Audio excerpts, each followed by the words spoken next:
Hi hello, আপনাকে স্বাগতম আমাকে দেখতে এবং কি শুনতে। এই ভিডিওটি দিকে ক্লিক জন্য ভিডিওর টাইটেল থাম্বনেল লেগে বুঝতে পারছেন আমি কোন বিষয়ের উপর কথা বলবো। সো ভিডিওতে যাওয়ার আগে ছোট্ট একটা রিকোয়েস্ট, যারা এখন পর্যন্ত আমার ভিডিও দেখেন বাট চ্যানেলটি সাবস্ক্রাইব করেননি, প্লিজ চ্যানেলটি সাবস্ক্রাইব করবেন। আর যারা অলরেডি সাবস্ক্রাইব করছেন, thank you so much and ভালোবাসা অবিরাম। চলেন মেন টপিকে আসি। পহেলা রমজান শুরু।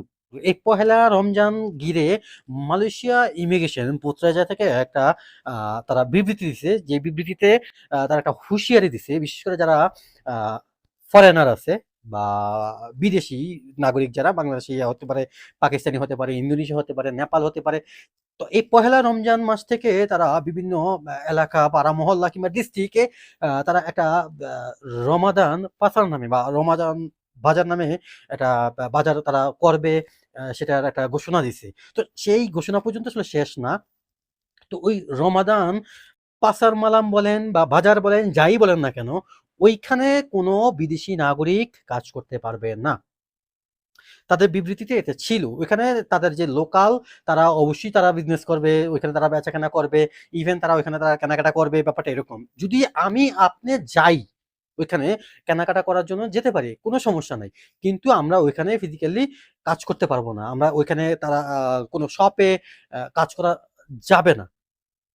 তারা প্রত্যেকটা বাজারে, মানে এই রমাদান বাজারে, তারা প্রত্যেকটা রমাদান বাজারে বিভিন্ন যেই এলাকায় হয় ওই এলাকার থানা থেকে বা ইমিগ্রেশন থেকে তারা চেক দিবে, চেক পোস্ট বসাবে।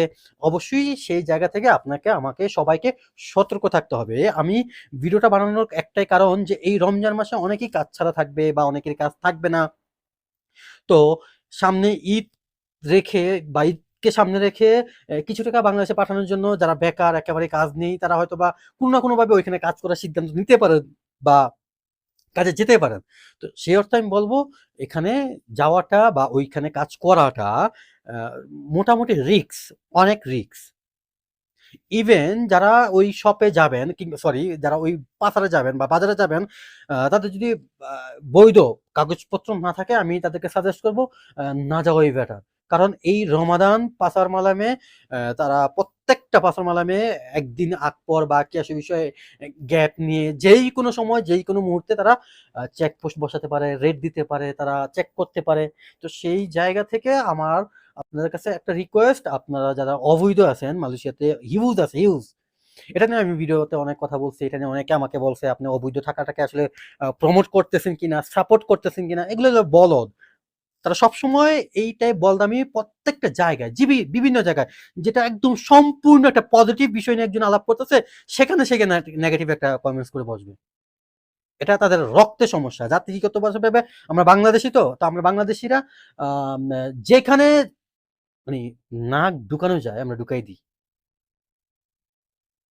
যেখানে সুই ঢুকবে না ওখানে আমরা পুরা আস্ত বাঁশ ঢুকাই দিই। এটা। সো সেই অর্থে কথাগুলা বলা। সো আমি আমার জায়গা থেকে আমার দেশি ভাই কিংবা যারা আ মালয়েশিয়াতে আসবেন বা অলরেডি আছেন, তাদের উদ্দেশ্যেই কথাগুলো বলা কিংবা এই ভিডিওগুলো বানানো। এখানে আমার আসলে অ্যা আহামরি কোনো প্রমোশনাল ভিডিও নাই যে আমি অমুক জিনিসটাকে প্রমোট করতেছি, এভাবে করতেছি, এখানে আমার বিশাল একটা বেনিফিট আছে বা আমি এজেন্ট, আমি লোক নিয়ে আসতেছি, আমি দালাল, আমি কাজ দিচ্ছি, ব্যাপারটা এরকম না। আমি প্রবাসী স্বার্থে, প্রবাসীদের যারা আমার ভাই, আমি একজন প্রবাসী, যারা প্রবাসে আছে তারাও তো আমার ভাই। তাদের স্বার্থে আমি যতটুকু জানি, আমি যতটুকু বুঝি, এখানে আমার জানার মধ্যে ভুল থাকতে পারে, অবশ্যই কমেন্ট বক্সে জানাবেন। আমার বুঝার মধ্যে ভুল থাকতে পারে, অবশ্যই কমেন্ট বক্সে জানাবেন। বাট আপনি আপনার মতো করে আমার বক্তব্যটাকে নেগেটিভ ভাবে নিয়ে একটা কমেন্টস করে বসলেন যে আমি অবৈধদেরকে সাপোর্ট করতেছি, আমি অবৈধ থাকাটাকে প্রমোট করতেছি। বলদ ছাড়া কিছুই না আপনি। মালয়েশিয়াতে আপনি খুব ভালো করেই জানেন। আমরা সবাই ভালো করে জানি যে এখানে আমাদেরকে অবৈধ করা হয়, আবার সুযোগ দেওয়া হয়, আবার অবৈধ করা হয়। এটা নিয়ে বিশাল এক প্যাঁচপুস, মারপ্যাঁচ। এটা নিয়ে আমি আরেকটা ভিডিওতে কথা বলবো, এখানে বলব না। তবে হ্যাঁ, মেইন টপিক যেটা, রমজান মাস। আর যারা নতুন আসছেন তাদের জন্য আমার কিছু টিপস। মালয়েশিয়াতে এই রমজান মাসে আপনি বাইরে খাবার খেতে পারবেন না। আপনি বাইরে কোনো মিনিমাম খেতে পারবেন না। যেই কোনো টাইপ কিছু খাবার ক্যারি করতে পারবেন না বাহিরে।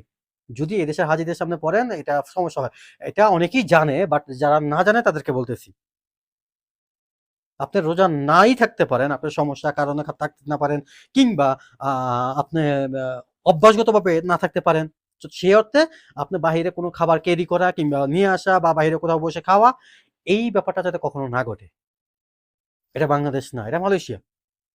তো মালয়েশিয়া সম্পর্কিত আরো অনেক কিছু জানতে, শুনতে, বুঝতে আমার এই চ্যানেলটা সাবস্ক্রাইব করতে পারেন, কিংবা আপনাদের মতামত যেই কোনো মতামত জানার জন্য বা আপনার শেয়ার করার জন্য কমেন্ট বক্সে কমেন্ট করতে পারেন। ভিডিওটা বেশি বড় করব না। আজকে এই পর্যন্তই। সবাই ভালো থাকবেন, সুস্থ থাকবেন। ভিডিও ভালো লাগলে অবশ্যই লাইক করবেন, শেয়ার করবেন।